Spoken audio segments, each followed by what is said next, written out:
سلاف گلی بینران هون بخیر هاتنه وی هفپیوینا دنگ امریکا کو امتی ده بحثا مجارا گندلیه لهریما کردستان عراقی دکن بتایبت وکولینه که روزنامه‌وانی جالیه روزنامه‌وانی امریکی زا کاپلن و یکو راپورتک درباره و برهنان و شرطی ین سرک وزیر هریما کردستان مسرور برزانی بلاف کریه.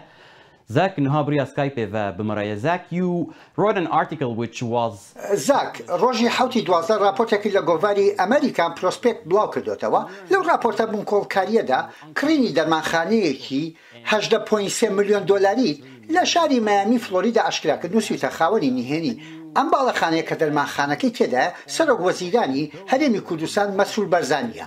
دەکرێت زیاتر باسی ئەو راپۆرتەتمان بۆ بکەیت؟ So the way this started is I had been بەڵێ بەو جۆرە دەستی پێکرد کە سەیری چەند ناوێکم دەکرد لە ڕێگەی پرۆگرامێکی لێکۆڵنەوەیەوە کە دەتوانم بەکاری بهێنم. لەو پرۆگرامە بە دوای ناوی مەسرور بارزانی داگەڕام.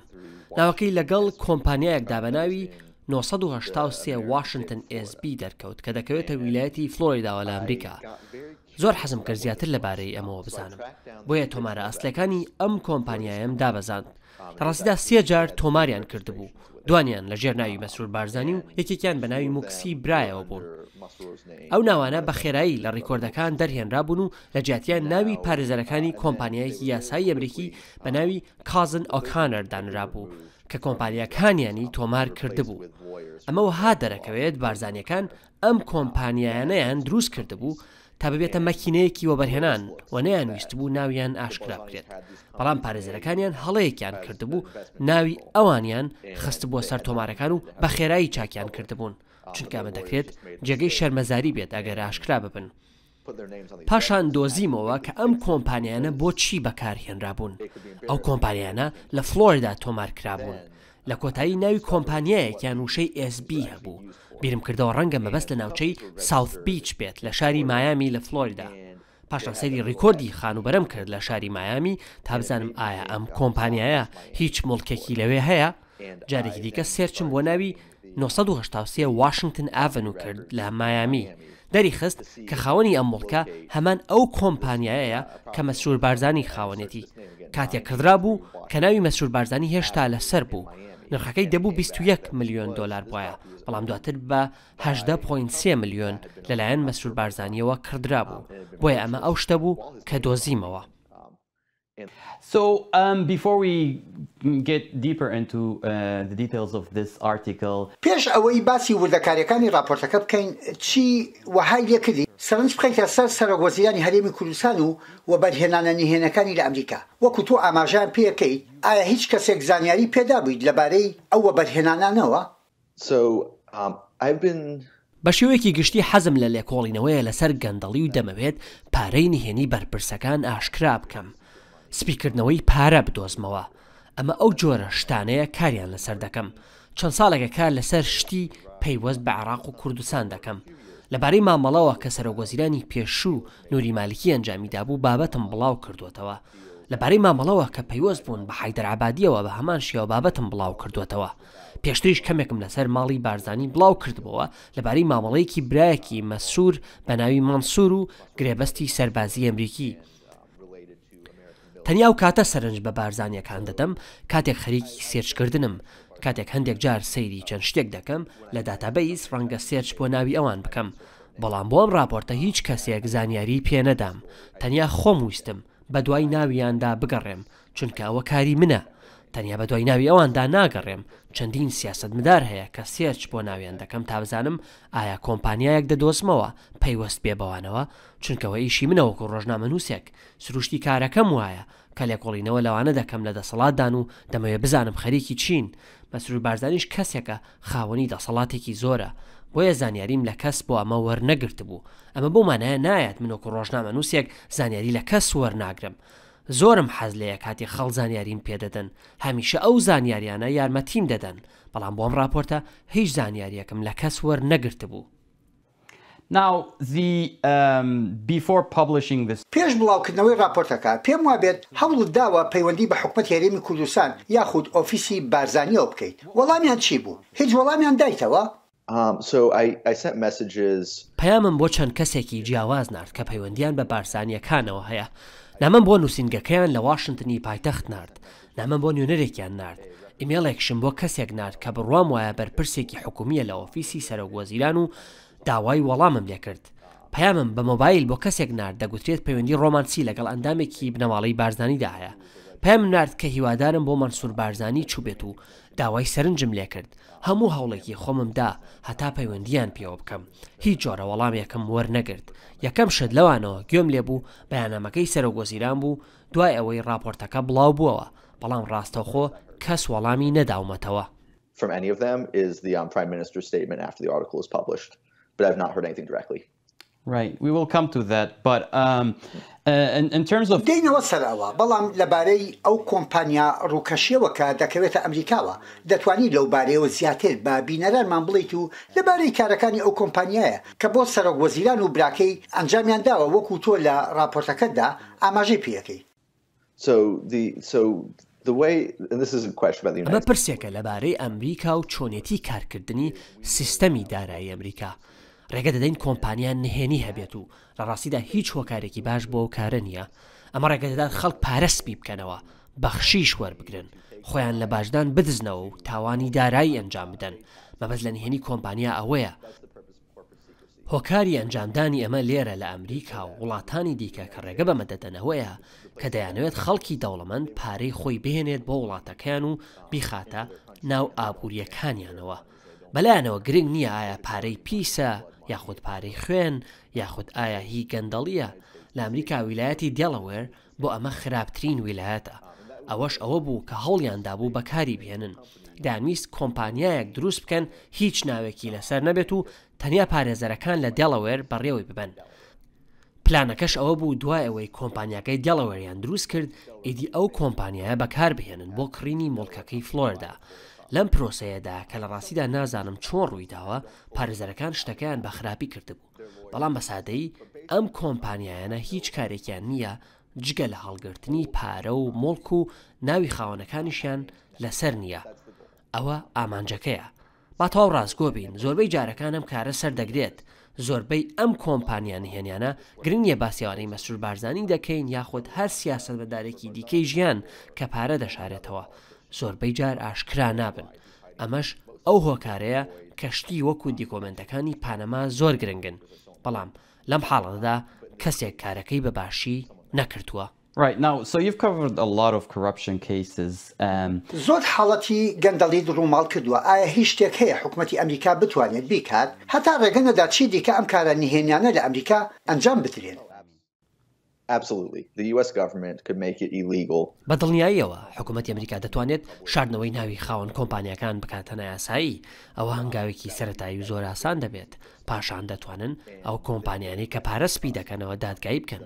ئەمەستە بڵێم حکوومەتی ئەمریکا دەکرێت سەرنجی زیاتر بخاتە سەرەمە و دەتوانێت بودجەی زیاتر تەرخان بکات بۆ هێزەکانی جێبەجێکردنی یاسای وەکو FBI هەتا لێکۆڵینەوە لەمە بکات. بژاردەی زۆرمان لە بەردەستە. لە بنەڕەدا حکوومەتی ئەمریکا بە جۆرێکی مانادار ئەمەی نەکردووە. ئێستا چاکسازیەکیان کردووە کە وەها دەکات ئەم کۆمپانیانە ناوی خاوەنەکانیان بە حکوومەت بدەن. بەڵام دووبارە ئەوە وەڵامێکی زۆر ناڵتەواوە چکە حکوومەت هەمیشە لە بەرژەوەندیدا نیە خۆی لێکۆڵینەوە لەم شتانە بکات. بۆ نمونە بڕوا ناکەم ئەگەر حکوومەت لەبارەی ئەم دەرمانخانەیەوە زانیاری هەبێت بیاوێت بڵاوکردنەوەی بکاتە ئەولەویات. ئەمە ئاشکرا بوو چونکە من وەکو ڕۆژنامەنووسێک کە ئەندامێکی خەڵکم بە دوای داگەڕام بۆیە خەڵ دەبێت دەستیان بگاتە ئەم زانیاریانە. ئەمە شەوەیە کە ئەمریکا پێویستە بیکات. Now, let's go back to the Miami case. ئێستا با بچینەوە سەر کەیسەکەی مایامی. ئۆفیسی سەرۆکی حکوومەتی هەرێمی کوردستان بەیاننامەیەکی بڵاو کردەوە کە دەڵێت بانگەشەکانی ناو راپۆرتەکەت بێبنەمان و هەروەها بە هەبوونی پەیوەندی سۆزداری لەگەڵ چالاکوانێکی کووردا تۆمەتبارت دەکات. بەیاننامەکە دەڵێت ئەو چالاکوانە ئەم زانیاریەی بە تۆ داوە. ئێستا پرۆژەی بەرپرسیاتی حکوومەت ئەو ڕێکخراوەی کە ئەچی بڵاوکردنەوەی ئەم راپۆرتەی پێسپاردی. گوتی کە ئەمە هەوڵێکە بۆ بەلا ڕێدابردنی گفتوگۆکە و جەخت لەسەر ناوەڕۆژی راپۆرتەکە. لەبارەیەوە و لەبارەی وەڵامیانەوە بۆ پرۆژەکە چی دەڵێیت؟ So there's kind of three parts to this. The first بەڵێ ئەمە سێ بەشە. بەش یەکەم لەبارەی ئەوەی کە سەرۆکوەزیران دەڵێت ئەو بەڵگانە هەڵان.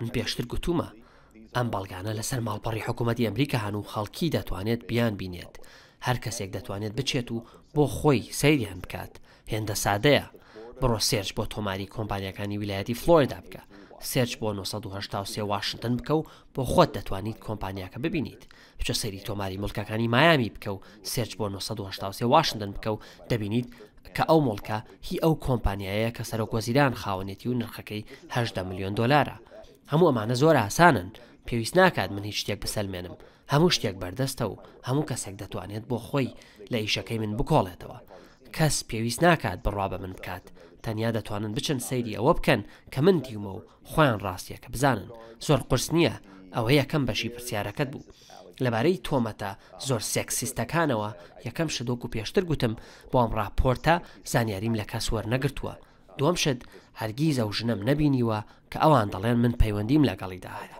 لە ماوەی چەند ساڵی ڕابردوودا چەند جارێک لەگەڵ هاوسەرەکەیدا قسەم کردووە بە زۆری گەلێک قێزەونە و زۆر ئازاردەر و زۆر بێبەزەیانەیە کە لە خۆتەوە بە هەڕەمەکی هێرش بکەیتە سەر کەسێک چونکە حەز ناکەیت گەندەڵیەکانت ئاشکرا بکرێن زۆر جێگەی شەرمەزاری و نیگەرانیە لە ڕاستیدا خۆزگەم دەخواست وەکو کەسێکی پێگەشت و بەرپرسانە وەڵامی بدایەتەوە کە دێتە سەر پرۆژەی بەرپرسیارەتی حکوومەت Government Accountability Project ئەو شوێنەی من کاری لێ دەکەم سوپاسیان دەکەم بۆ بەیاننامەی بڵاویان کردەوە پێم وایە هەموو شتێک تێیدا دروستە و گرنگە ئاماژەی پێ بکەین کە سەرۆکوەزیران ئۆفیسەکەی خۆی بۆ لەکەدارکردنی ناوی ڕۆژنامەنووسان بەکاردەهێنێت هێرش دەکاتە سەر چالاکوانان و بوختانی پەیوەندی ڕۆمانسی دروست دەکات ئەوە خراپ بەکارهێنانی دەسەڵاتە چونکە ئۆفیسی حکوومەت بەکار دەهێنێت تا درۆ لەبارەی خەڵکەوە بکات ئەوە لەسەر و هەموو شتێکەوە نەگونجاوە پێم وایە گرنگە ئاماژە بۆ بکەین This was, as you say, was an attempt at وەکو گوتت ئەمە هەوڵێک بوو بۆ ناوزڕاندن ئایا ئەو ڕێکخراوەی کاری بۆ دەکەیت پلانی هەیە هیچ کردارێکی یاسایی دژی سەرۆکوەزیرانی هەرێمی کوردستان بگرێتە بەر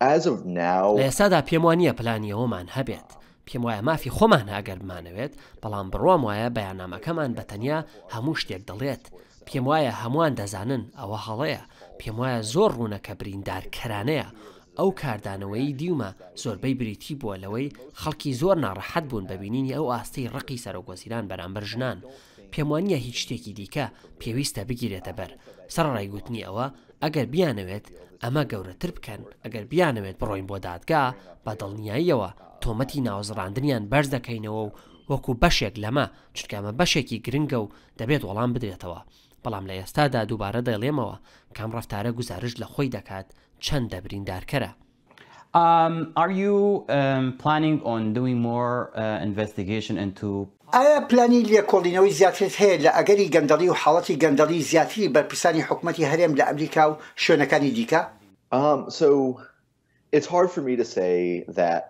قورسە بۆ من بڵێم و کارە دەکەم چونکە شێوازی ڕۆژنامەگەری بنکۆڵکاری بەو شێوەیەیە کە بە پلانی تایبەتەوە دەست بە پرۆژەیەک ناکەم بەڵام دەتوانم بڵێم دوای ئەوەی چۆن مامەڵەیان لەگەڵدا کردم و ئەو وەڵامەیان دامەوە بە دڵنیاییەوە چاوکراوە دەبم کاتێک بۆ شت دەگەڕێم و سەرنجێکی تایبەتیان دەخەمە سەر بەڵام ئێستا کار لەسەر پرۆژەیەکی گەورە دەکەم کە پەیوەندی بە حکوومەتی هەرێمی کوردستانەوە نییە بەڵام ئەگەری هەیە کەمێک باسی ئەویش بکات ئێستا زیاتر کار لەسەر داتاکان دەکەم و بۆیە دەبێت ببینین چۆن دەڕوات چاوەکانم هەمیشە بۆیان کراوە دەبن هەروەها پێم وایە گرنگە بڵێن ئەمە تەنیا لەسەر سەرۆکوەزیرانی کورد نییە لەسەر هەر بەرپرسێکی گەندەڵە کە دەستم بیگاتێ بۆ نمونە ماوەی 2 ساڵ کارم لەسەر راپۆرتێک کرد لەسەر ئەشرەف غەنی سەرۆکی پێشووی ئەفغانستان بۆ ئاشکراکردنی گەندەڵی لەسەر ئەو براکەی بۆی هەر کەسێکی بەهێز کە شتێک دەکات بۆی مڵکی گەلەکەی بچێت ئەوە هەموو هەوڵێک دەدەم ئاشکرای بکەم تەنیا دەتوانم بەڵێن یەوە بدەم کە هەموو هەوڵی خۆم دەدەم بەڵام ئەو کارە دەکەم زاک دەبێت ئەم پرسیارە بکەم هیچ هەڕەشەیەکت لێکراوە لەلایەن حکوومەتی هەرێمی کوردستانەوە یاخود کەسی نزیک لە حکوومەتی هەرێمەوە؟ I have not received any direct threats, I would say. I've received هیچ هەڕەشەیەکی ڕاستەوخۆم بۆ نەهاتووە دەڵێم کاندێک پەیامی مۆبایلم بۆ هاتووە کە کەمێک لە هەڕەشە نزیک دەبنەوە بەڵام ڕەنگە بەرامبەر من نەبن لە ڕاستیدا من زیاتر نیگەرانی ئەو پەیامە هەڕەشە ئامێزانم کە دیو من بەرامبەر ئەو چالاکوانەی سەرۆکوەزیران لە بەیاننامەکەیدا ناوی لەکەدار کرد وها دیارە زۆربەی بە ئاڕاستەی ئەودا بوون زۆر تراژیدیە ژنێک کە هیچ پەیوەندی بەو راپۆرتەوە نییە دەبێتە ئامانجی هێرشی خەڵکێکی خراپەکار بەهۆیەمەوە بەڵام نەخێر هیچ کەسێک هیچ هەڕەشەیەکی ڕاستەوخۆی بۆ نەناردوم بەڵام نامەی سەیرم بۆ هاتووە. Zach, thank you so much for your time. Thank you for having me.